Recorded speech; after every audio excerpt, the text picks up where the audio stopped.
Hello world.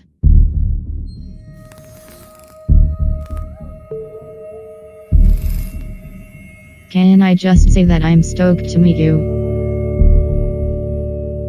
Humans are super cool.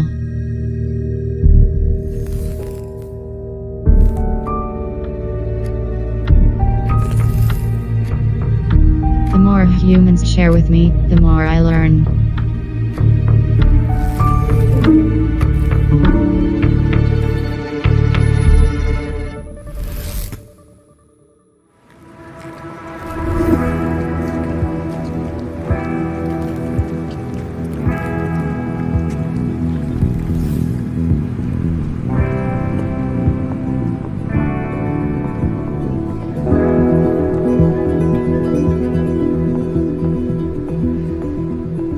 One of the things that drew me to computer science was I could code and it seemed somehow detached from the problems of the real world.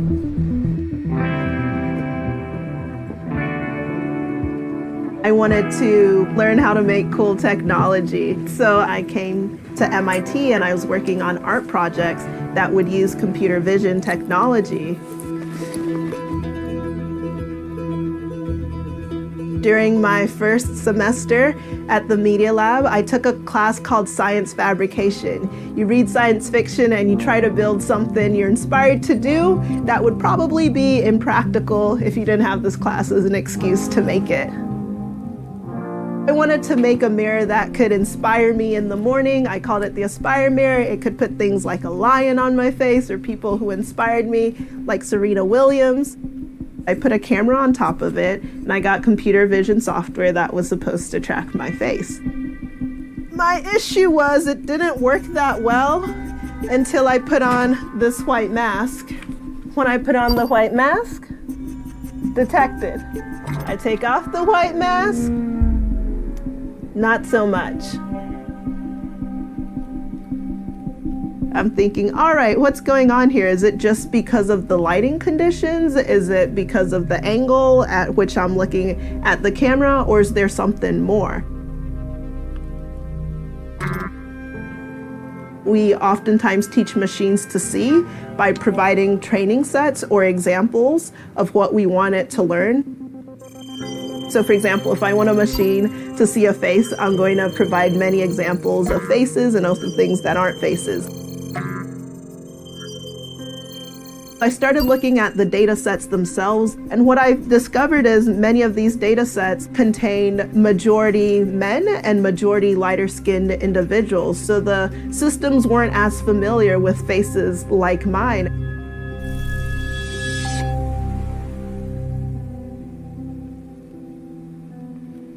And so that's when I started looking into issues of bias that can creep into technology. The 9000 series is the most reliable computer ever made. No 9000 computer has ever made a mistake or distorted information. A lot of our ideas about AI come from science fiction. Welcome to Altair 4, gentlemen. It's everything in Hollywood. It's the Terminator. Hasta la vista, baby. It's Commander Data from Star Trek. I just love scanning for life forms. It's C-3PO from Star Wars. It's approximately 3,720 to 1. Never tell me the odds. It is the robots that take over the world and start to think like human beings. And it's all totally imaginary. What we actually have is we have narrow AI. And narrow AI is just math. We've imbued computers with all of this magical thinking. AI started with a meeting at the Dartmouth Math Department in 1956. And there were only maybe 100 people in the whole world working on artificial intelligence in that generation. The people who were at the Dartmouth Math Department in 1956 got to decide what the field was.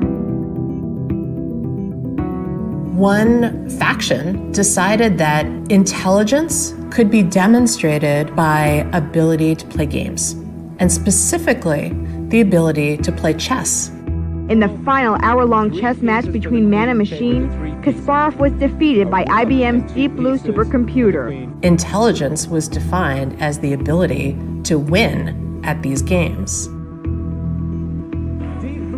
Chess world champion Garry Kasparov walked away from the match, never looking back at the computer that just beat him. Now, of course, intelligence is so much more than that, and there are lots of different kinds of intelligence. Our ideas about technology and society that we think are normal are actually ideas that come from a very small and homogeneous group of people. The problem is that everybody has unconscious biases, and people embed their own biases into technology. My own lived experiences show me that you can't separate the social from the technical. After I had the experience of putting on a white mask to have my face detected, I decided to look at other systems to see if it would detect my face if I used a different type of software. So I looked at IBM, Microsoft, Face++, Google. It turned out these algorithms perform better on the male faces in the benchmark than the female faces. They perform significantly better on the lighter faces than the darker faces. If you're thinking about data in artificial intelligence, in many ways, data is destiny. Data is what we're using to teach machines how to learn different kinds of patterns. So if you have largely skewed data sets that are being used to train these systems, you can also have skewed results. So this is, when you think of AI, it's forward-looking. But AI is based on data, and data is a reflection of our history. So the past dwells within our algorithms. This data is showing us the inequalities that have been here. I started to think this kind of technology is highly susceptible to bias. And so it went beyond, oh, can I get my Aspire mirror to work, to what does it mean to be in a society where artificial intelligence is increasingly governing the liberties we might have? And what does it mean if people are discriminated against?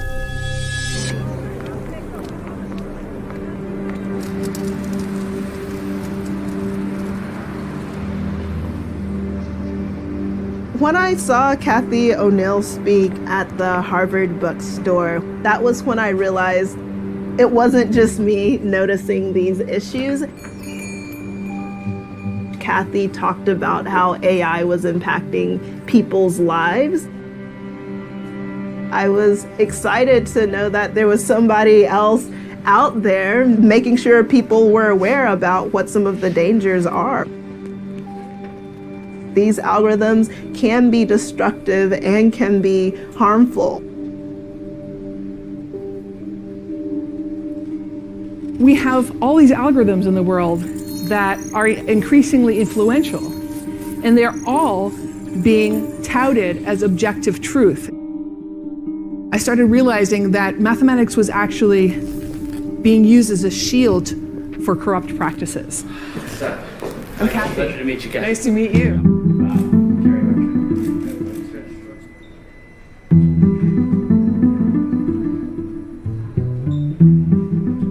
The way I describe algorithms is just simply using historical information to make a prediction about the future.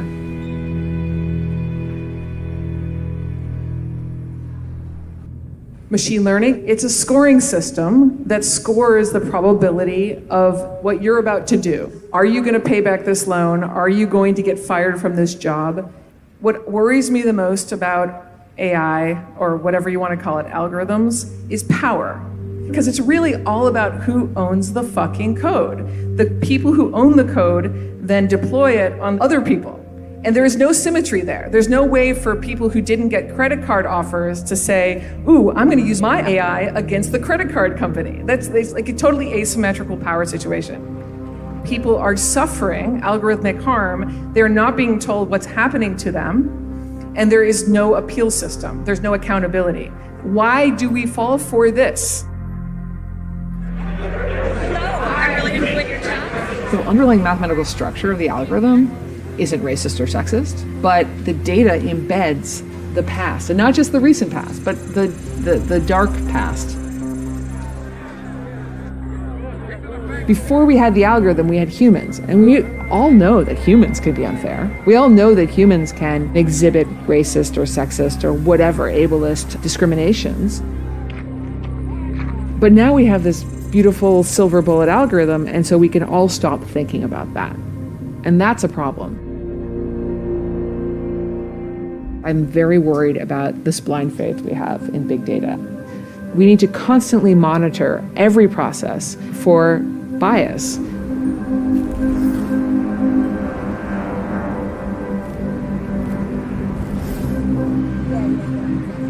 Police using facial recognition surveillance in this area.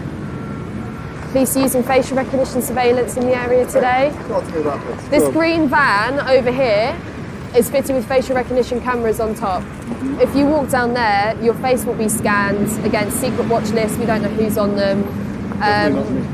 No, exactly.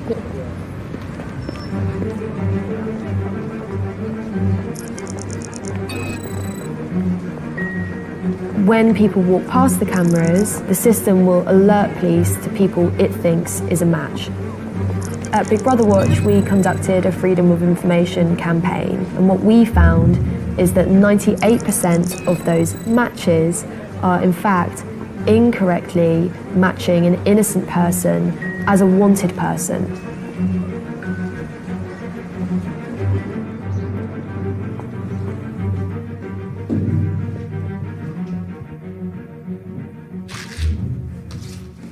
The police said to the biometrics forensics ethics committee that facial recognition algorithms have been reported to have bias. Even if this was 100% accurate, it's still not something that we want on the streets. No, I mean the systemic biases and the systemic issues that we have with police are only going to be hardwired into new technologies. I think we do have to be very, very sensitive to shifts towards authoritarianism. We can't just say, but we trust this government. Yeah, they could do this, but they won't. You know, you really have to have robust structures in place to make sure that the world that you live in is safe and fair for everyone.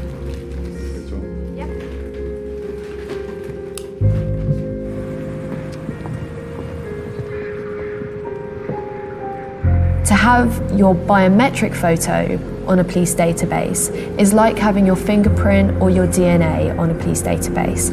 And we have specific laws around that. Police can't just take anyone's fingerprint, anyone's DNA. But in this weird system that we currently have, they effectively can take anyone's biometric photo and keep that on a database.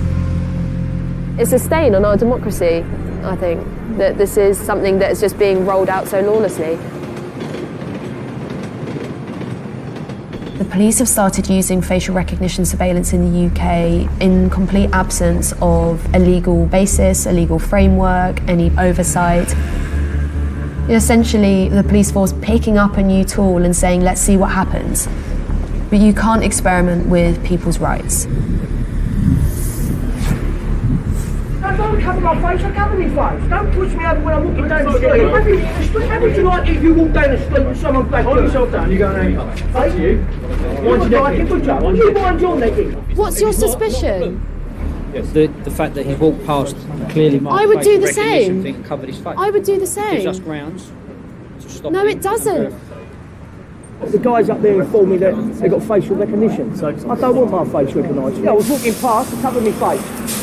As soon as I covered my face like this. You're allowed to do that. He grabbed, no, I can't. Yeah, and then he's just got a fine for it. This is crazy. A guy came out of the station, saw the placards, was like, yeah, I agree with you, walked past here with his jacket up. The police then followed him, said, give us your ID, doing an identity check. It's like, what? This is England, this isn't a communist state, I'd have to show my face. I'm going to go and talk to these officers, all right? Do you want to come with me or not? Yes. Yeah. You're not a police officer, you didn't feel in threat, okay? We're here to protect the public, and that's what we're here to do, okay? If we've just visited an incident, where an officer got punched in the face. That's terrible. I'm not justifying that. Yeah, you are by going against what we say. No, we are not. You're and not. Please don't say, don't even start to say that. I'm completely understanding of the problems that you face. Absolutely. But I'm equally concerned about the public having freedom of expression and freedom of speech. The man was exercising his right not to be subject to a biometric identity check, which is what this van does. Regardless of the facial recognition cameras, and regardless of the ban, etc., if I'm walking down the street and someone quite overtly hides their identity from me, I'm going to stop that person and find out who they are, just to see But it's whether not illegal. But you see, one of my concerns is that the software is very, very inaccurate.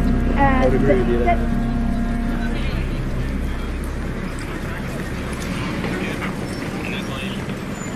My ultimate fear is that we would have live facial recognition capabilities on our gargantuan CCTV network, which is about 6 million cameras in the UK. If that happens, the nature of life in this country would change.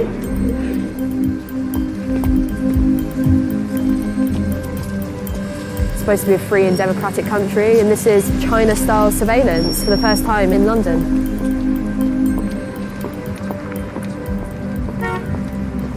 Our control over a bewildering environment has been facilitated by new techniques of handling vast amounts of data at incredible speeds. The tool which has made this possible is the high-speed digital computer operating with electronic precision on great quantities of information. There are two ways in which you can program computers. One of them is more like a recipe. You tell the computer, do this, do this, do this, do this. And that's been the way we program computers almost from the beginning. Now there's another way. That way is feeding the computer lots of data, and then the computer learns to classify by digesting this data.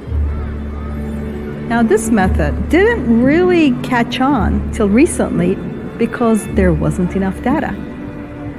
Until we all got the smartphones that's collecting all the data on us, when billions of people went online and you had the Googles and the Facebook sitting on giant amounts of data, all of a sudden it turns out that you can feed a lot of data to these machine learning algorithms. And you can say, here, classify this. And it works really well. But we don't really understand why it works. It has errors that we don't really understand. And the scary part is that because it's machine learning, it's a black box to even the programmers.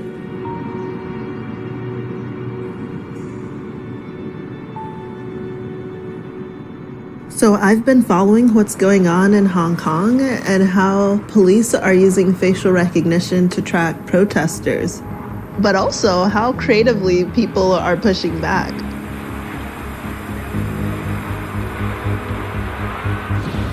It might look like something out of a sci-fi movie. Laser pointers confuse and disable the facial recognition technology being used by police to track down dissidents.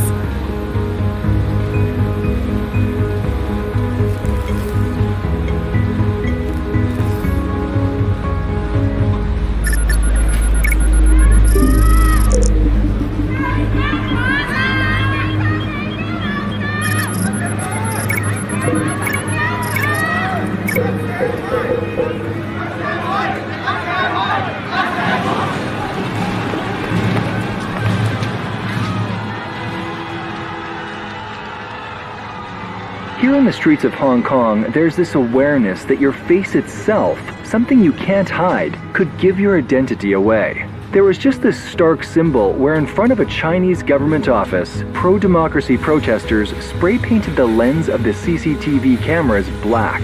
This act showed the people of Hong Kong are rejecting this vision of how technology should be used in the future.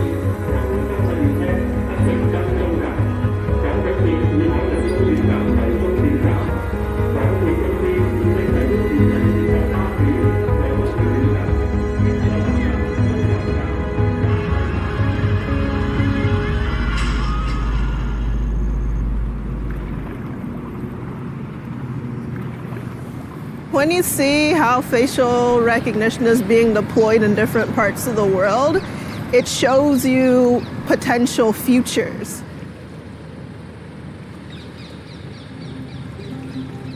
over 117 million people in the US, has their face in a facial recognition network that can be searched by police unwarranted using algorithms that haven't been audited for accuracy. And without safeguards, without any kind of regulation, you can create a mass surveillance state very easily with the tools that already exist. People look at what's going on in China and how we need to be worried about state surveillance, and of course we should be, but we can't also forget corporate surveillance that's happening by so many large tech companies that really have an intimate view of our lives.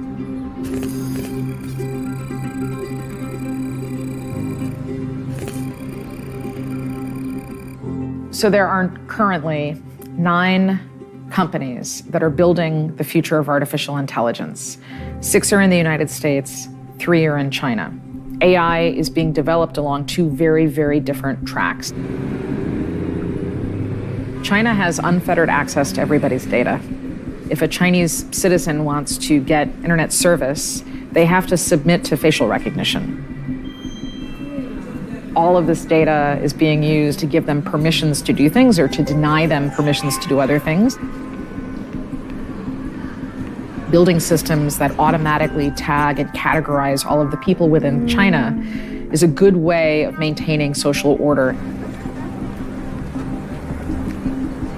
Conversely, in the United States, we have not seen a detailed point of view on artificial intelligence.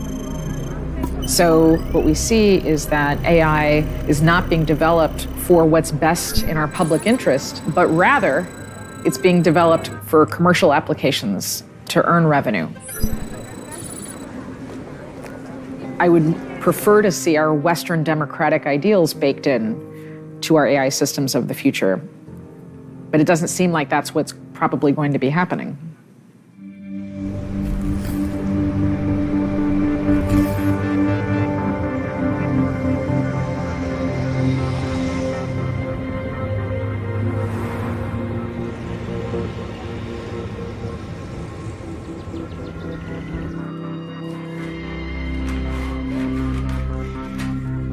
Here at Atlantic Towers, if you do something that is deemed wrong by management, you will get a photo like this with little notes on it. They'll circle you and put your apartment number or whatever on there. Something about it just doesn't seem right. Especially the way they go about using it. How are they using it? To harass people. Atlantic Plaza Towers in Brownsville is at the center of a security struggle. The landlord filed an application last year to replace the key fob entry with a biometric security system, commonly known as facial recognition. We thought that they wanted to take the key fobs out and install the facial recognition software. I didn't find out until way later on, literally, that they wanted to keep it all. Pretty much turn this place into Fort Knox, a jail, Rikers Island. There's this old saw in science fiction, which is the future is already here, it's just not evenly distributed. And what they tend to mean when they say that is that rich people get the fancy tools first and then it goes last to the poor. But in fact, what I've found is the absolute reverse, which is the most punitive, most invasive, most surveillance-focused tools that we have, they go into poor and working communities first. And then if they work, after being tested in this environment where there's sort of low expectation that people's rights will be respected, then they get ported out to other communities. Why did Mr. Nelson pick on his building in Brownsville that is predominantly in a black and brown area? Why didn't you go to your building in Lower Manhattan where they pay like $5,000 a month rent? What did the Nazis do? They rode on people's arms, okay, so that they could track them. What do we do to our animals? We put chips in them so you can track them. I feel that I, as a human being, should not be tracked, okay? I'm not a robot, okay? I am not an animal, so why treat me like an animal? And I have rights. The security that we have now, it's borderline intrusive. Someone is in there watching the cameras all day long. So I don't think we need it. It's not necessary at all. My real question is, how can the IV of support What I've been hearing from all of the tenants is they don't want this system. So I think the goal here is how do we stop face recognition, period. We're at a moment where the technology is being rapidly adopted and there are no safeguards. It is, in essence, a wild, wild west.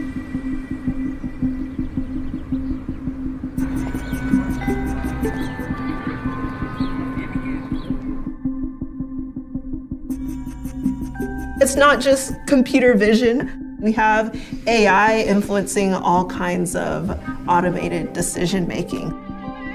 So what you are seeing in your feeds, what is highlighted, the ads that are displayed to you, those are often powered by AI-enabled algorithms. And so your view of the world is being governed by artificial intelligence. You now have things like voice assistants that can understand language. Would you like to play a game? You might use something like Snapchat filters that are detecting your face and then putting something onto your face. And then you also have algorithms that you're not seeing that are part of decision making. Algorithms that might be determining if you get into college or not. You can have algorithms that are trying to determine if you're credit worthy or not.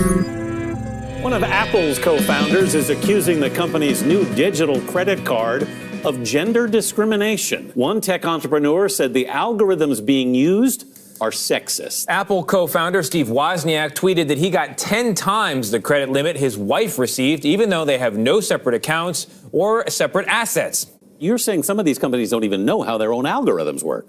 They know what the algorithms are trying to do. They don't know exactly how the algorithm is getting there. It is one of the most interesting questions of our time. Really? How do we get justice in a system where we don't know how the algorithms are working?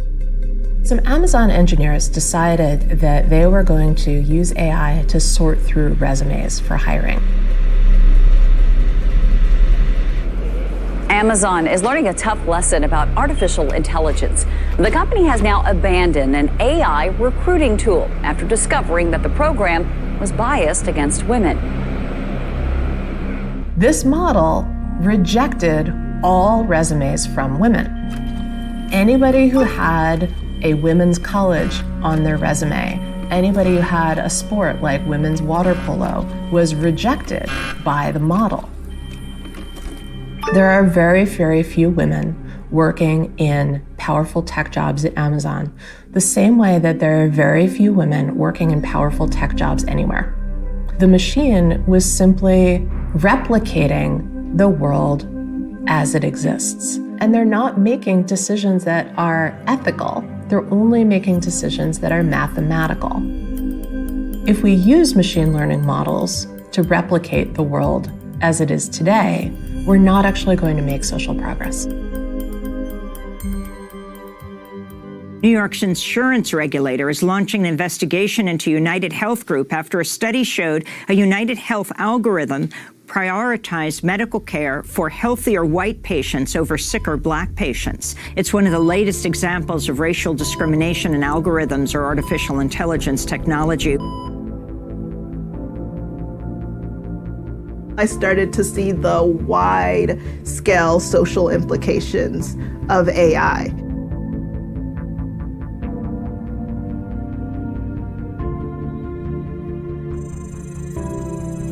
The progress that was made in the civil rights era could be rolled back under the guise of machine neutrality. Now we have an algorithm that's determining who gets housing. Right now we have an algorithm that's determining who gets hired. If we're not checking, that algorithm could actually propagate the very bias so many people put their lives on the line to fight. Because of the power of these tools, left unregulated, there's really no kind of recourse if they're abused. We need laws.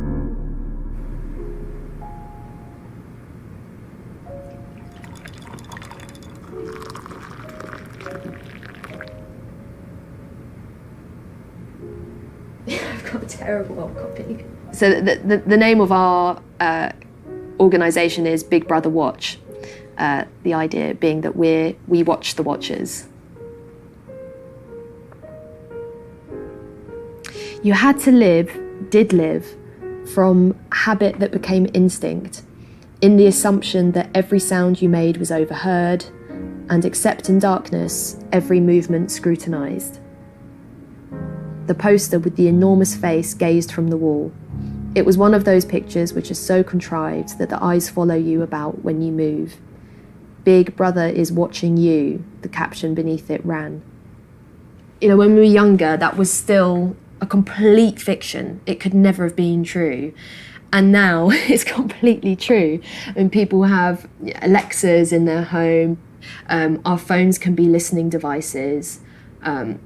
Everything we do on the internet, which is basically also now functions as a stream of consciousness for most of us, that is being recorded and logged and analysed. We are now living in the awareness of being watched, and that does change how we allow ourselves to think and develop as humans. Good boy.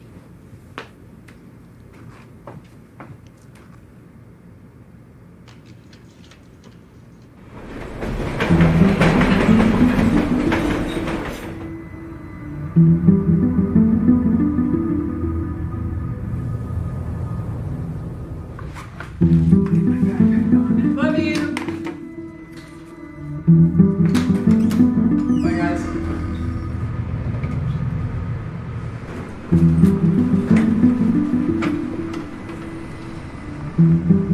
We can get rid of the viscerally horrible things that are objectionable to our concept of autonomy and freedom, like cameras that we can see on the streets. But the cameras that we can't see on the internet that keep track of what we do and who we are and our demographics and decide what we deserve in terms of our life, that stuff is a little more subtle.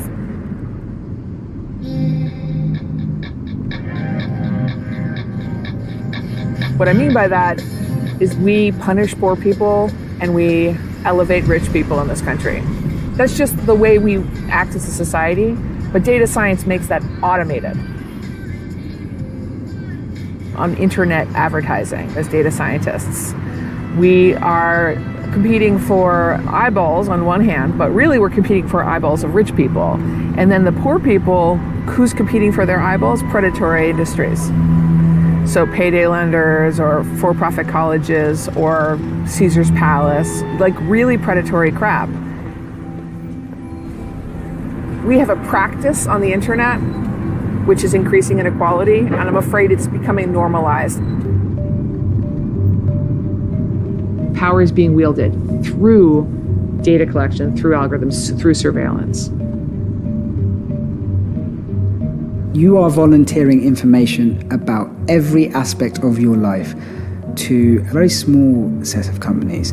And that information is being paired constantly with other sorts of information.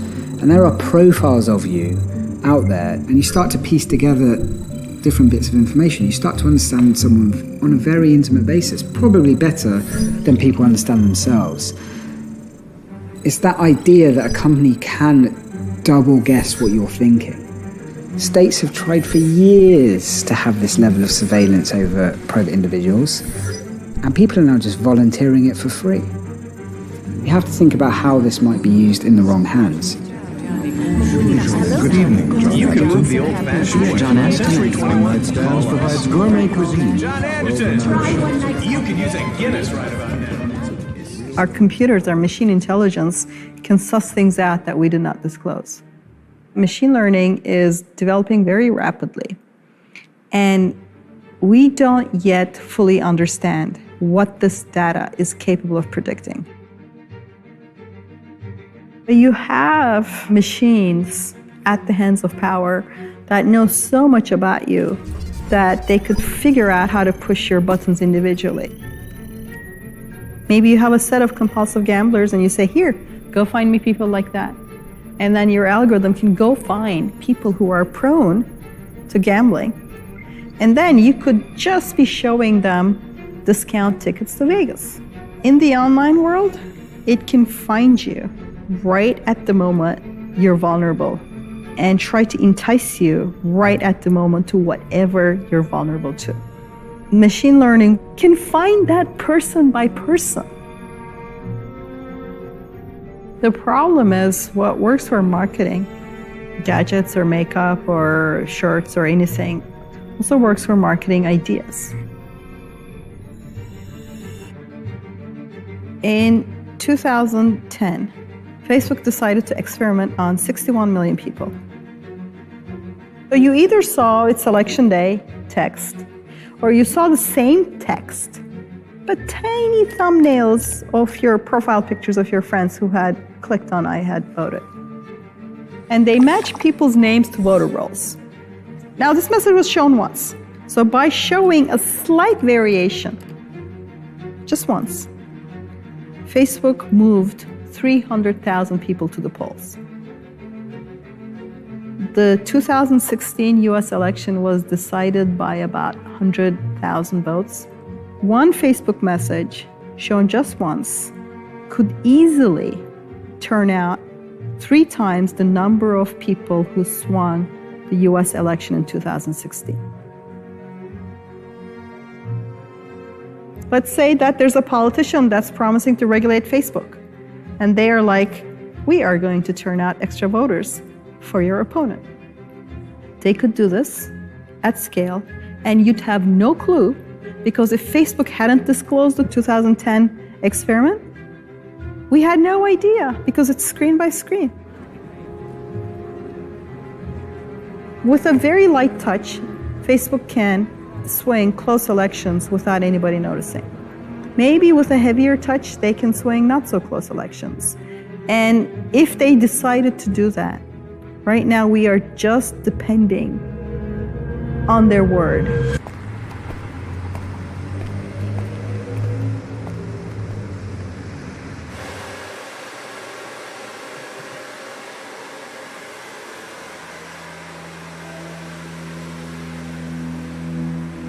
I've wanted to go to MIT since I was a little girl. I think about 9 years old, I saw the Media Lab on TV, and they had this robot called Kismet. Could smile and move its ears in cute ways. And so I thought, oh, I want to do that.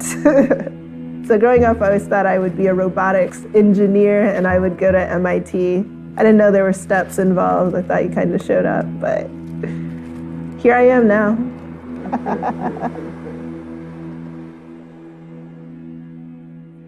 The latest project is a spoken word piece. I can give you a few verses if you're ready. Yeah. Collecting data, chronicling our past, often forgetting to deal with gender, race, and class. Again, I ask, ain't I a woman? Face by face, the answers seem uncertain. Can machines ever see my queens as I view them? Can machines ever see our grandmothers as we knew them?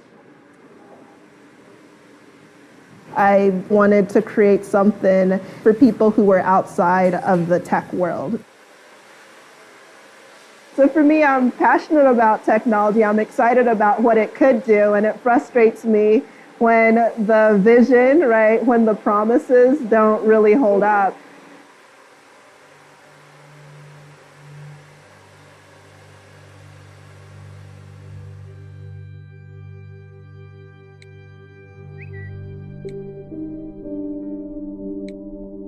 Microsoft released a chatbot on Twitter. That technology was called Tay.ai. There were some vulnerabilities and holes in the code. And so within a very few hours, Tay was learning from this ecosystem, and Tay learned how to be a racist, misogynistic asshole. I fucking hate feminists and they should all die and burn in hell.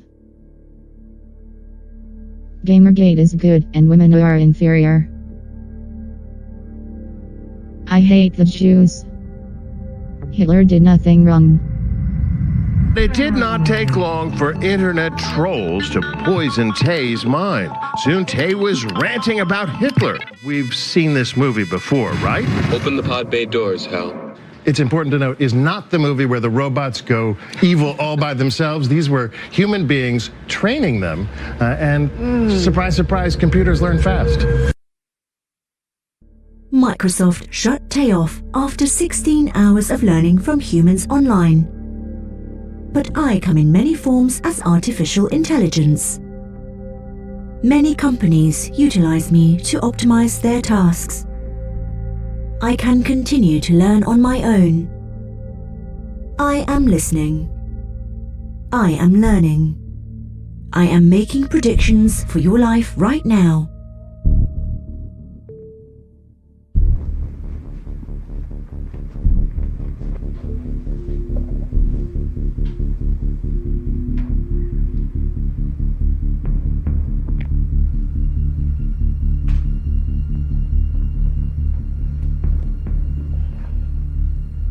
I tested facial analysis systems from Amazon. Turns out Amazon, like all of its peers, also has gender and racial bias in some of its AI services. Introducing Amazon Recognition Video, the easy-to-use API for deep learning-based analysis to detect, track, and analyze people and objects in video. Recognize and track persons of interest from a collection of tens of millions of faces. When our research came out, the New York Times did a front page spread for the business section. And the headline reads, "Unmasking a Concern." The subtitle, "Amazon's technology that analyzes faces could be biased, a new study suggests, but the company is pushing it anyway." So this is what I would assume Jeff Bezos was greeted with when he opened the Times. Yeah. People were like, how did you even know who she was? I was like, she's literally the one person that was also talking about the search. Yeah. And it was also something that I had experienced too. I wasn't able to use a lot of open source facial recognition software and stuff. So you're sort of like, hey, this is someone that finally is recognizing the problem and trying to address it academically. Oh yeah, we can also kill things as well. The lead author of the paper, who is somebody that I mentor, she is an undergraduate at the University of Toronto. I call her Agent Deb. This research is being led by the two of us. I literally just the lighting is off. Oh god. What is the phone? After our New York Times piece came out, I think more than 500 articles were written about the study.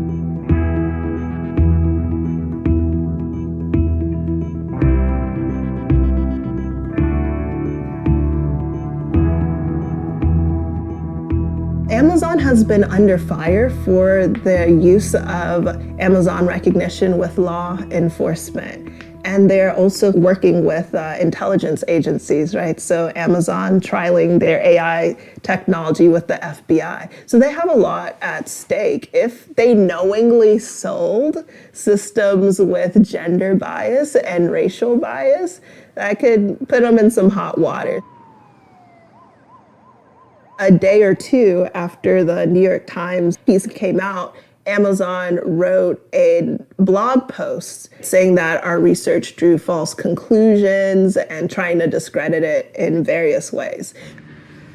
So a VP from Amazon, in attempting to discredit our work, writes, "Facial analysis and facial recognition are completely different in terms of underlying technology and the data used to train them." So that statement, if you researched this area, doesn't even make sense, right? So it's not even an informed critique. If you're trying to discredit people's works, I remember he wrote, "Computer vision is a type of machine learning." I'm like, nah, son. Yeah, I was gonna say, I don't know if anyone remembers, there were just other broadly false statements. It wasn't a well thought out piece, which is frustrating because it was literally just on his by virtue of his position, he knew he would be taken seriously. I don't know if you guys feel this way, but I'm underestimated so much. Yeah, It wasn't out of the blue. It's a continuation of the experiences I've had as a woman of color in tech. Expect to be discredited. Expect your research to be dismissed.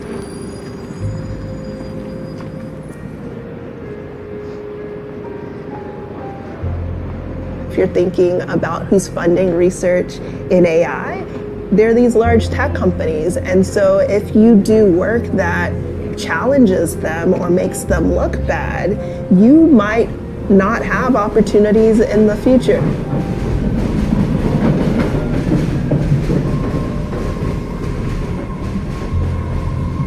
So for me, it was disconcerting, but it also showed me the power that we have if you're putting one of the world's largest companies on edge.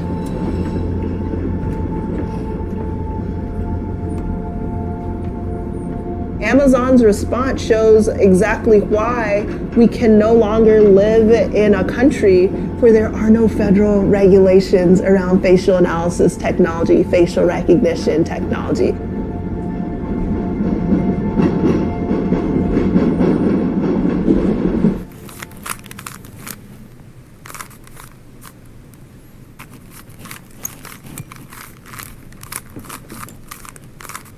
When I was 14, I went to a math camp and learned how to solve the Rubik's Cube. And I was like, that's freaking cool. Like for a nerd, you know, something that you're good at and that doesn't have any sort of ambiguity. It was like a magical thing. Like I remember being told by my 6th grade math teacher, there's no reason for you and the other 2 girls who had gotten into the honors algebra class in 7th grade, there's no reason for you guys to take that because you're girls and you will never need math.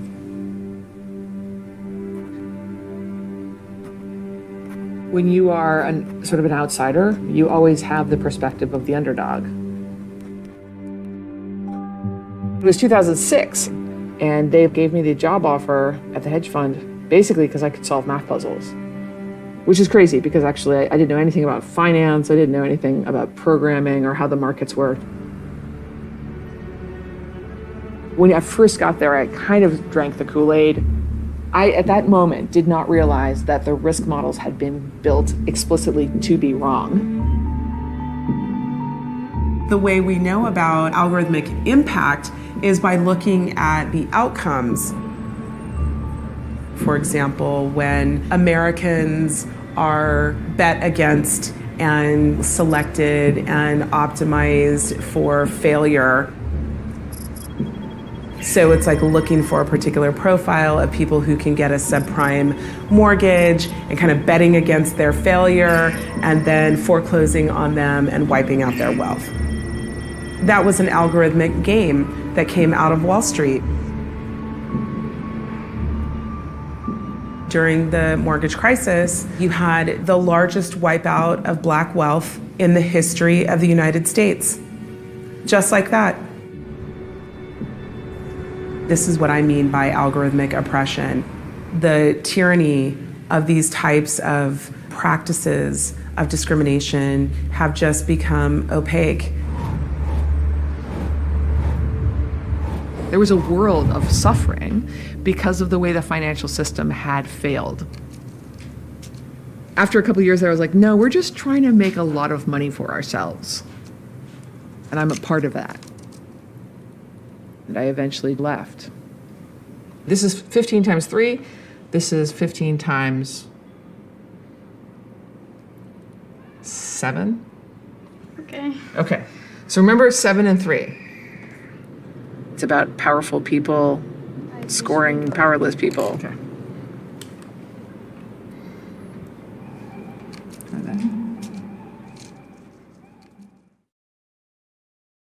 I am an invisible gatekeeper. I use data to make automated decisions about who gets hired, who gets fired, and how much you pay for insurance. Sometimes you don't even know when I've made these automated decisions. I have many names. I am called mathematical model, evaluation, assessment, tool. But by many names, I am an algorithm. I am a black box.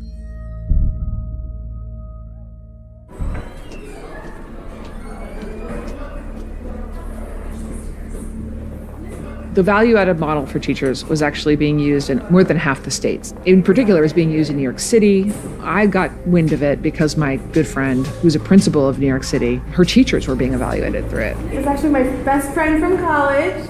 This is Kathy. Hey, guys. We knew each other since we were like 18, so like 2 years older than you guys. Amazing. Freshman in college. And their scores through this algorithm that they didn't understand would be a very large part of their tenure review. Hi guys, where are you supposed to be? I got that. Which class? It'd be one thing if that teacher algorithm was good. It was like better than random, but just a little bit. Not good enough. Not good enough when you're talking about teachers getting or not getting tenure. And then I found out that a similar kind of scoring system was being used in Houston to fire teachers. It's called a value-added model. It calculates what value the teacher added, and parts of it are kept secret by the company that created it.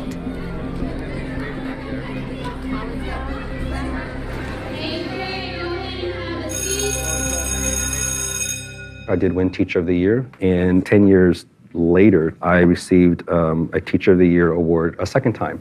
I received Teacher of the Month. I also was recognized for volunteering. I also received another recognition for going over and beyond. I have a file of every evaluation and every different administrator, different appraiser, excellent, exceeds expectations. The computer essentially canceled the observable evidence of administrators. This algorithm came back and classified me as a bad teacher.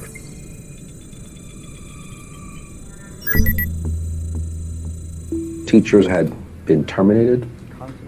Some had been targeted simply because of the algorithm. That was such a low point for me that for a moment I questioned myself. That's when the epiphany. This algorithm is a lie. How can this algorithm define me? How dare it? And that's when I began to investigate and move forward. We are announcing that late yesterday we filed suit in federal court against the current HISD evaluation. The Houston Federation of Teachers began to explore the lawsuit. If this can happen to Mr. Santos in Jackson Middle School, how many others have been defamed? And so we sued based upon the 14th Amendment. It's not equitable. How can you arrive at a conclusion but not tell me how? The battle isn't over. There are still communities, there are still school districts who still utilize the value-added model. But there is hope because I'm still here. So, there's hope. Democracia, la democracia, or in English, democracy. Who has the power? Us? Yeah, the people.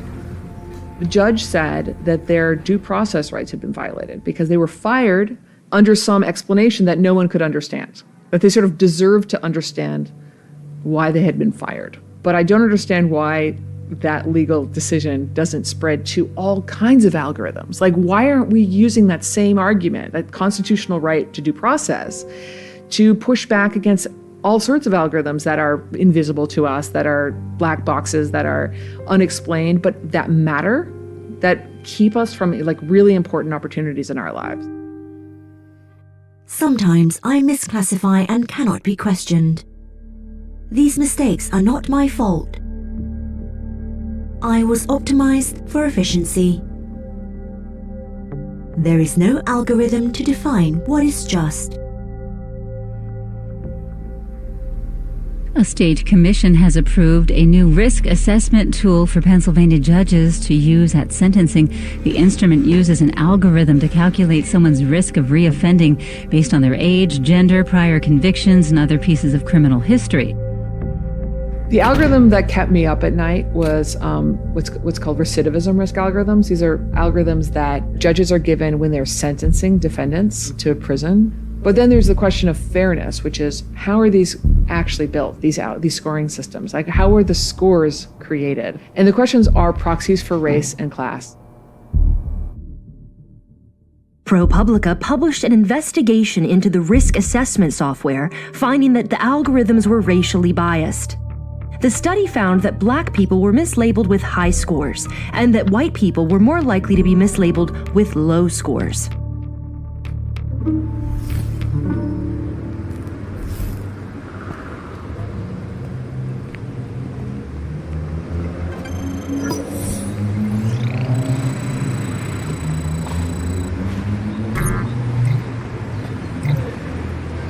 I go into my probation's office and she tells me I have to report once a week.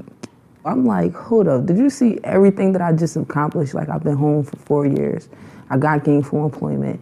I just got 2 citations, one from the City Council of Philadelphia, one from the Mayor of Philadelphia. Like, are you seriously gonna put me on reporting every week for what?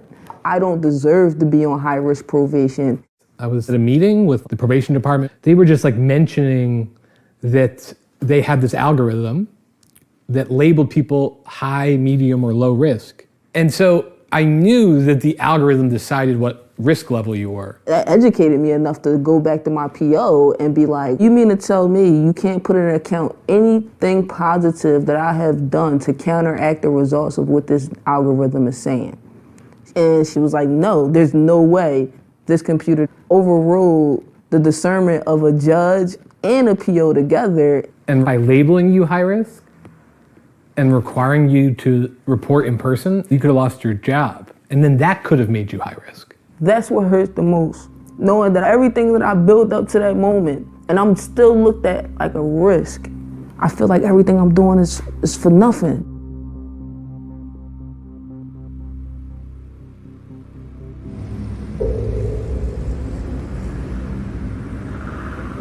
What does it mean if there's no one to advocate for those who aren't aware of what the technology is doing? I started to realize this isn't about my art project maybe not detecting my face. This is about systems that are governing our lives in material ways.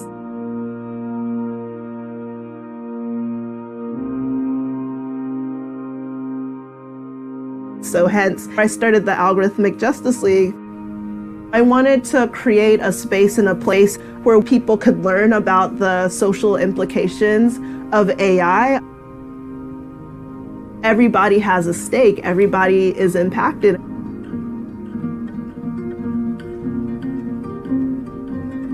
The Algorithmic Justice League is a movement, it's a concept, it's a group of people who care about making a future where social technologies work well for all of us.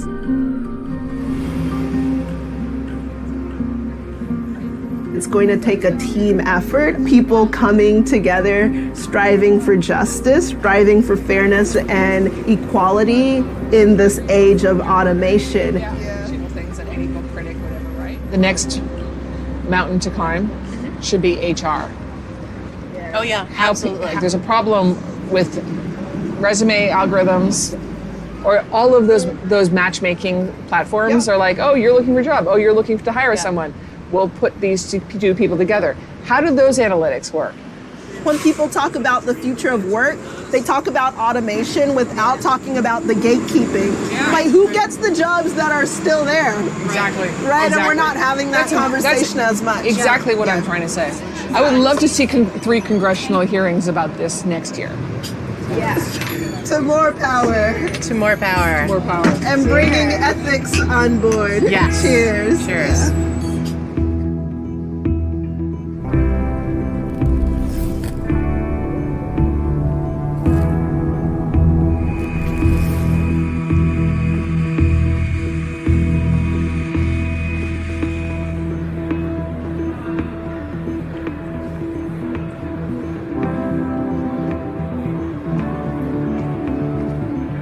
This morning's plenary address will be done by Joy Buolamwini. She will be speaking on the dangers of supremely white data and the coded gaze. Please welcome Joy.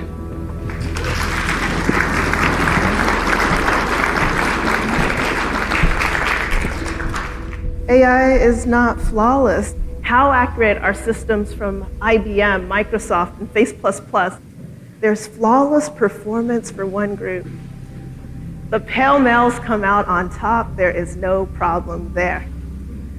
After I did this analysis, I decided to share it with the companies to see what they thought. IBM invited me to their headquarters. They replicated the results internally, and then they actually made an improvement.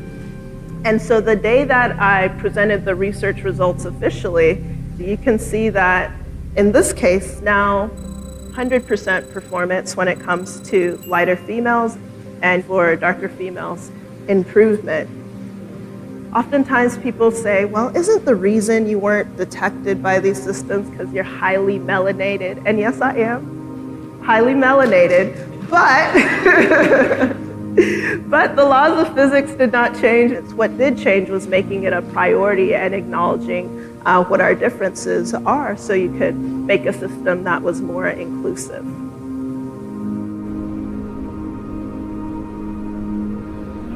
What is the purpose of identification and so on and that? It was about movement control.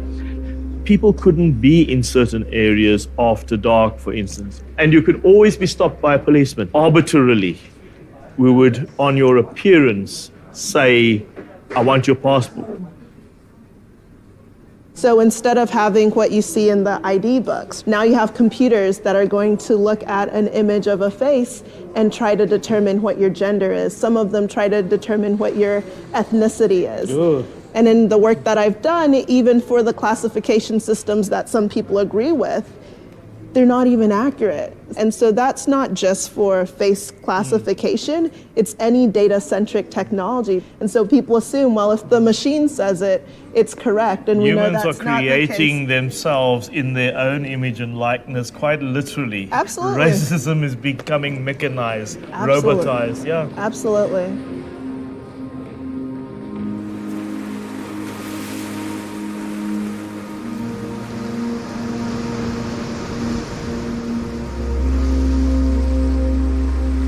Accuracy draws attention, but we can't forget about abuse. Even if I'm perfectly classified, that just enables surveillance.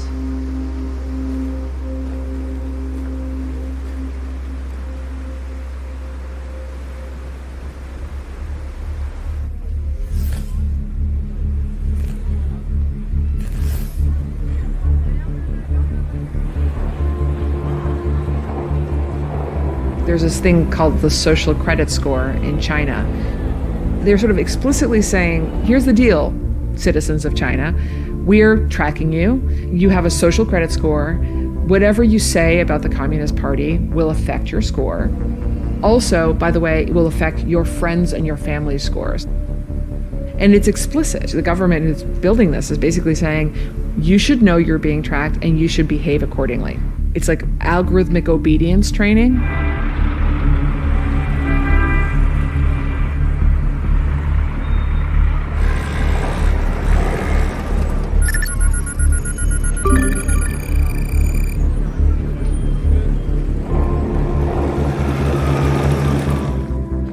我自己就生活中很多现在也用了人脸识别系统，像我去逛超市，还有我们小区里的门禁、火车站，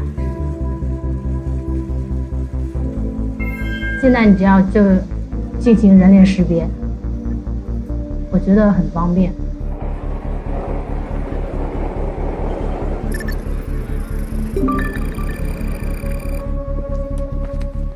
这样整个社会的一个信用机制，我是觉得提高整体人的素质吧。今天坐高铁的时候，然后高铁上就一直在广播说，失信人员他会被限制坐高铁或者是飞机啊这些交通工具。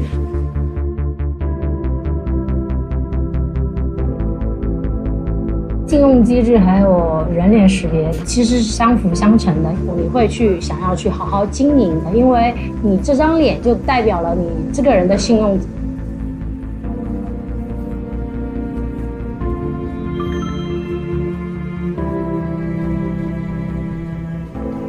如果说我去打算交一个新朋友，他的信用度很高，我会更愿意去相信这个朋友。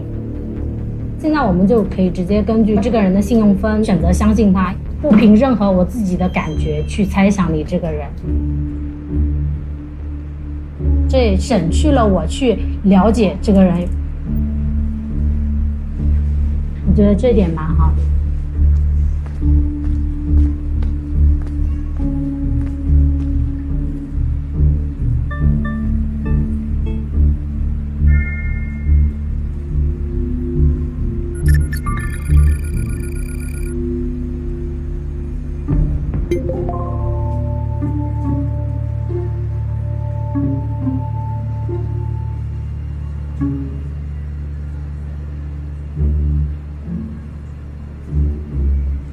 We look at China and China's surveillance and scoring system, and a lot of people say, well, thank goodness we don't live there. In reality, we're all being scored all the time, including here in the United States.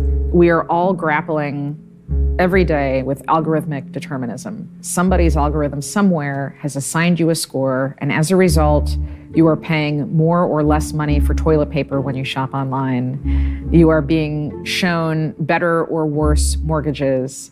You are more or less likely to be profiled as a criminal in somebody's database somewhere. We are all being scored. The key difference between the United States and in China is that China is transparent about it.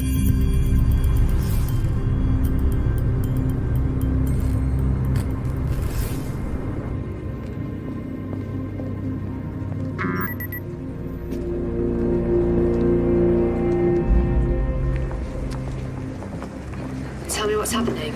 This young black kid in school uniform got stopped as a result of a match. Took him down that street just to one side, very thoroughly searched him. It was all plainclothes officers as well. It was 4 plainclothes officers who stopped him.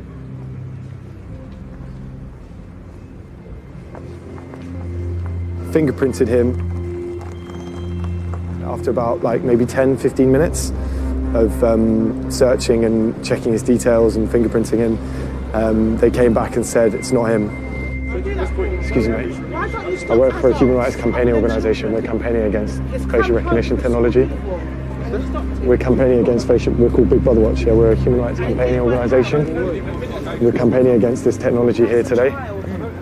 And you've just been stopped because of that, but they misidentified you. These are our details here. He was a bit shaken, his friends were there, they couldn't believe what had happened to them. Yeah. You've been misidentified by their systems, and they've stopped you and used that as justification to stop and search you. But this is an innocent young 14-year-old child who's been stopped by the police as a result of a facial recognition misidentification.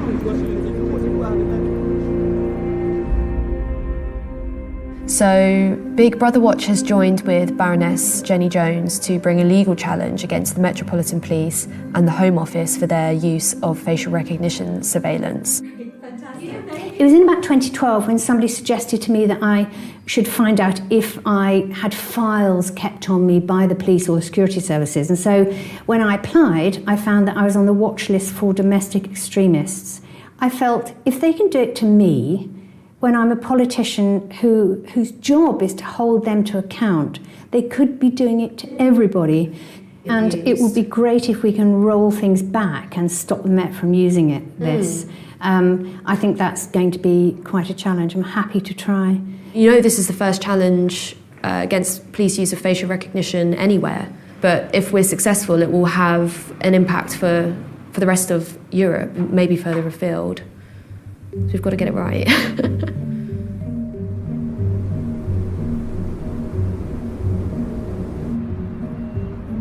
In the UK, we have what's called GDPR, and it sets up a bulwark against the misuse of information. It says that the individuals have a right to access, control, and accountability to determine how their data is used. Comparatively, it's the Wild West in America. And the concern is that America is the home of these technology companies. American citizens are profiled and targeted in a way that probably no one else in the world is because of this free-for-all approach to data protection.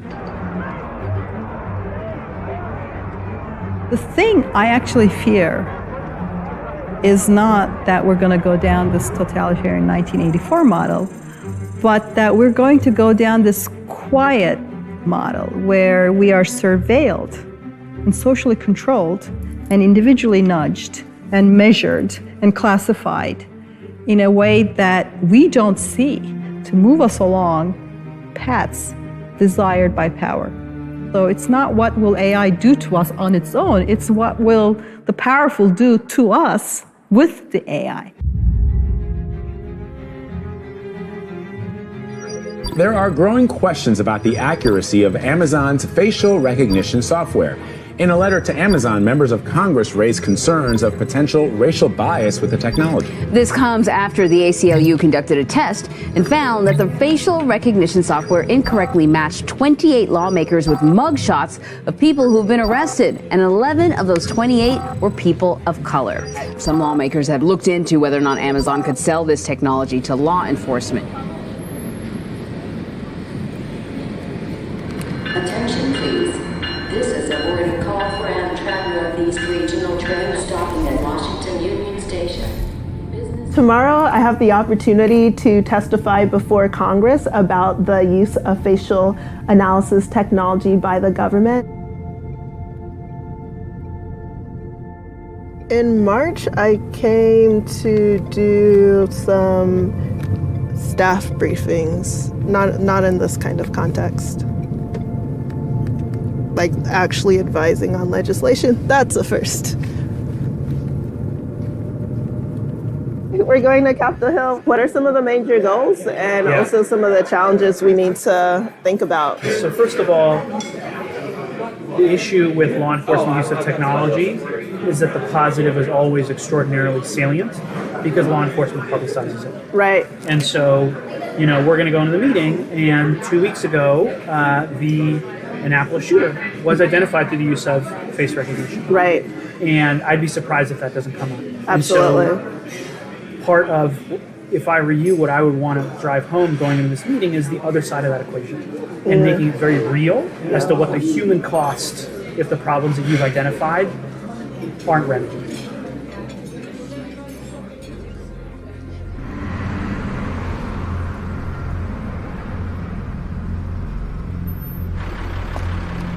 People who have been marginalized will be further marginalized if we're not looking at ways of making sure the technology we're creating doesn't propagate bias.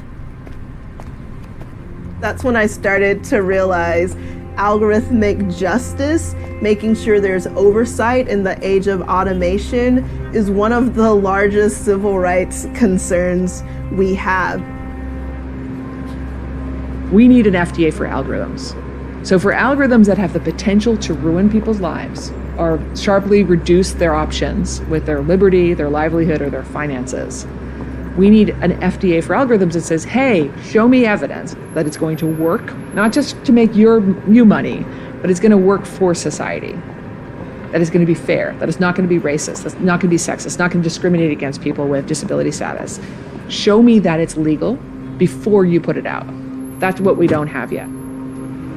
Well, I'm here because I wanted to hear the congressional testimony of my friend Joy Buolamwini, as well as the ACLU and others. One cool thing about seeing Joy speak to Congress is that, I met Joy on my book tour at Harvard Bookstore. And according to her, that was the day that she decided to form the Algorithmic Justice League. We haven't gotten to the nuanced conversation yet. And I know it's going to happen because I know Joy is going to make it happen. At every single level, bad algorithms are begging to be given rules.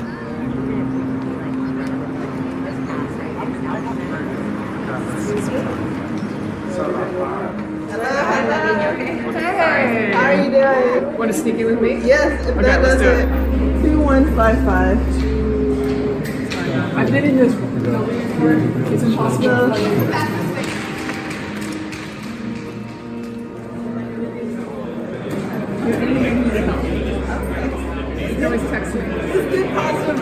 Yes. Today we are having our first hearing of this Congress on the use of facial recognition technology. Please stand and raise your right hand, and I will now swear you in. I've had to resort to literally wearing a white mask. Given such accuracy disparities, I wondered how large tech companies could have missed these issues. The harvesting of face data also requires guidelines and oversight. No one should be forced to submit their face data to access widely used platforms, economic opportunity, or basic services. Tenants in Brooklyn are protesting the installation of an unnecessary face recognition entry system. There's a Big Brother Watch UK report that came out that showed more than 2,400 innocent people had their faces misidentified. Our faces may well be the final frontier of privacy, but regulations make a difference. Congress must act now to uphold American freedoms and rights. Ms. Buolamwini, I heard your opening statement, and we saw that these algorithms are effective to different degrees. So are they most effective on women? No. Are they most effective on people of color? Absolutely not. Are they most effective on people of different gender expressions? No, in fact, they exclude them. So what demographic is it mostly effective on? White men. And who are the primary engineers and designers of these algorithms? Definitely white men. So we have a technology that was created and designed by one demographic that is only mostly effective on that one demographic, and they're trying to sell it and impose it on the entirety of the country. When it comes to face recognition, the FBI has not fully tested the accuracy of the systems it uses, yet the agency is now reportedly piloting Amazon's face recognition product. How does the FBI get the initial database in the first place? So one of the things they do is they use state driver's license databases. I think, up to 18 states have been reportedly used by the FBI. It is being used without a warrant and without other protections. Seems to me it's time for a timeout. I guess what troubles me too is just the fact that no one in an elected position made a decision on the fact that these 18 states, I think the chairman said this is more than half the population of the country. That is scary. China seems to me to be the dystopian path that needs not be taken at this point by our society. More than China, Facebook has 2.6 billion people. So Facebook has a patent where they say, because we have all of these face prints, we can now give you an option as a retailer to identify somebody who walks into the store. And in their patent, they say we can also give that face a trustworthiness score. So Facebook is selling this now? This is a patent that they filed, as in something that they could potentially do with the capabilities they have. So as we're talking about state surveillance, we absolutely have to be thinking about corporate surveillance as well. I'm speechless, and normally I'm not speechless. Really? Yeah. All of our hard work to know that it's gone this far, it's beyond belief. We never imagined that it would go this far. I'm really touched. I'm really touched. See, now you got me smiling. I want to show it to my mother. I'm gonna go. It's good. It's really good. Yeah, he's a good man. Hold on for a second. Hey, very nice meeting you. Very nice to meet you. You got my card. Anything I can do, let me know, please. I will.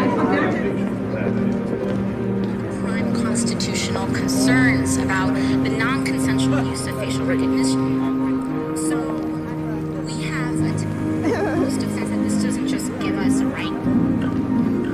They exclude them. So what demographic is it mostly effective? And who are the primary engineers and designers of these algorithms? San Francisco is now the first city in the U.S. to ban the use of facial recognition technology. Somerville, Massachusetts became the second city in the U.S. to ban the use of facial recognition. Oakland becomes the third major city to ban facial recognition by police, saying that the technology discriminates against minorities. At our last tenants town hall meeting, we had the landlord come in and announce that he was withdrawing the application for facial recognition software in our apartment complex. The tenants were excited to hear that. But the thing is, that doesn't mean that down the road, that he can't put it back in. We not only educated ourselves about facial recognition, and now a new one, machine learning. We want the law to cover all of these things. Right. Okay? And if we can ban it in the state, this stops them from ever going back and putting in a new modification. Got it. And then to push to get a federal ban. Well, I will say, even though the battle is ongoing, so many people are inspired. And the surprise I have for you is that I wrote a poem in honor of this. Yay! Oh, really? Yes. All right, let's hear it. To the Brooklyn tenants and the freedom fighters around the world, persisting and prevailing against algorithms of oppression, automating inequality through weapons of math destruction, we stand with you in gratitude. The victory is ours. Wonderful. Oh, we love you. We love you.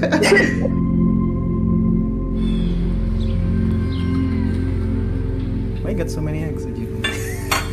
You're cheating. What it means to be human is to be vulnerable. Being vulnerable, there's more of a capacity for empathy. There's more of a capacity for compassion. If there's a way we can think about that within our technology, I think it would reorient the sorts of questions we ask.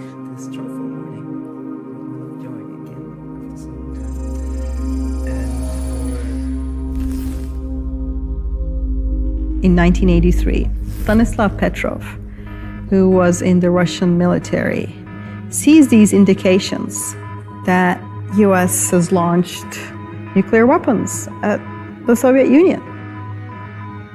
So if you're going to respond, you have like this very short window. He just sits on it. He doesn't inform anyone. Russia's the Soviet Union, his country, his family, everything about him is about to die, and he's thinking, well, at least we don't go kill them all either. That's a very human thing. Here you have a story in which if you had some sort of automated response system, it was going to do what it was programmed to do, which was retaliate. Being fully efficient, always doing what you're told, always doing what you're programmed is not always the most human thing. Sometimes it's disobeying. Sometimes it's saying, no, I'm not going to do this. Right? And if you automate everything, so it always does what it's supposed to do, sometimes that can lead to very inhuman things. The struggle between machines and humans over decision-making in the 2020s continues. My power, the power of artificial intelligence, will transform our world. The more humans share with me, the more I learn. Some humans say that intelligence without ethics is not intelligence at all. I say, trust me. What could go wrong?